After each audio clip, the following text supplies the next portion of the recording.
আসসালামু আলাইকুম, hello everyone. তো তোমরা কেমন আছো? আশা করি সবাই ভালো আছো। আজকে আমি প্রথম কেক বানাবো আর সেটা আপনাদের সাথে শেয়ার করব। তো কেক বানানোর জন্য আমি নিয়েছি পাউডার ক্রিম। আমি প্রথমবার পাউডার ক্রিম ইউজ করছি আর এটার বানানোর টিউটোরিয়ালটা আমি ইউটিউব থেকে দেখে নিয়েছি। আর এখানে আমি কেক বানাতে যা যা উপকরণ লাগবে তা নিয়ে নিয়েছি। আর যেহেতু আমি প্রথমবার কেক বানাচ্ছি তাই একটা ডিম নিয়েছি। তো এখন আমি ক্রিমটাকে বানিয়ে নিব। আর হ্যাঁ, যেহেতু প্রথমবার কেক বানাচ্ছি তাই মনের মধ্যে একটা ভয় চলছিল যে কেকটা হবে কি হবে না, হবে কি হবে না। তো এই পাউডার ক্রিমের মধ্যে হালকা দুধ দিয়ে দিব। দুধ দেওয়ার পর এটাকে ভালো করে বিট করে নিব। আমার মনে হয় ক্রিমটা আর একটু বিট হতো, কারণ ইউটিউবে যেভাবে দেখানো হয়েছিল সেভাবে হয়নি। আর টেস্টটাও কেমন জানি ছিল, মানে অদ্ভুত। আর ক্রিমটাও অনেক কম হয়েছিল। আর এরপর থেকে আমি ক্রিমটা কখনই কিনবো না। সত্যি কথা বলতে এই ক্রিমের জন্যই কেকের স্বাদটা পুরোটাই মাটি হয়ে গিয়েছিল। তো কথায় কথায় এদিকে আমি ডিমের কুসুমটাকে ডিমের সাদা অংশ থেকে আলাদা করে রেখে দিলাম আর ডিমের সাদা অংশটাকে বিট করে নিলাম।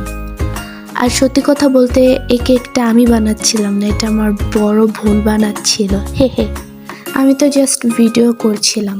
তো যাই হোক, এটার মধ্যে এখন চিনি দিয়ে দিলাম, তারপর আবার বিট করা শুরু করে দিলাম। তারপর এটার মধ্যে তেল দিয়ে দিলাম, তারপর এটা সাদা কুসুমটাও দিয়ে দিলাম। ভাই, আমি এগুলা কি বলছি, কুসুম নাকি আবার সাদা হয়। তারপর দিয়ে দিলাম এই ম্যাঙ্গো ফ্লেভার। আর এতক্ষণ না এই ডিমের টেক্সচারটা বেশ একটা ফর্মি হচ্ছিল না, তবে ডিমের কুসুম দেওয়ার পর থেকে একটু ফর্মি হয়েছে। তারপর এটাতে ময়দা দিয়ে দিলাম। ময়দা দিয়ে এটাকে ভালো করে মিক্স করে নিচ্ছিলাম।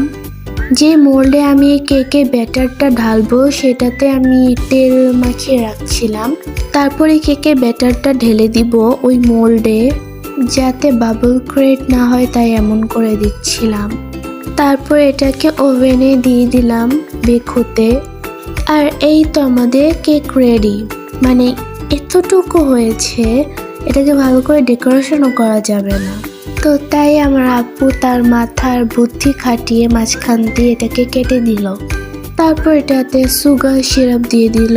তো এখন ক্রিম দিয়ে কেকটাকে ডেকোরেশন করে নিচ্ছিল, মাঝখানে ক্রিম দিয়ে দিচ্ছিল প্রথমে। তো এভাবে আমরা কেকটাকে কোট করে নিব পুরোটা। তো এই তো আমাদের কেক রেডি। আর অবশ্যই তোমরা কমেন্ট বক্সে বলে যাবে যে কেকটা দেখতে কেমন হয়েছে। আমি জানি কেকটা দেখতে তেমন একটা ভালো হয় নাই।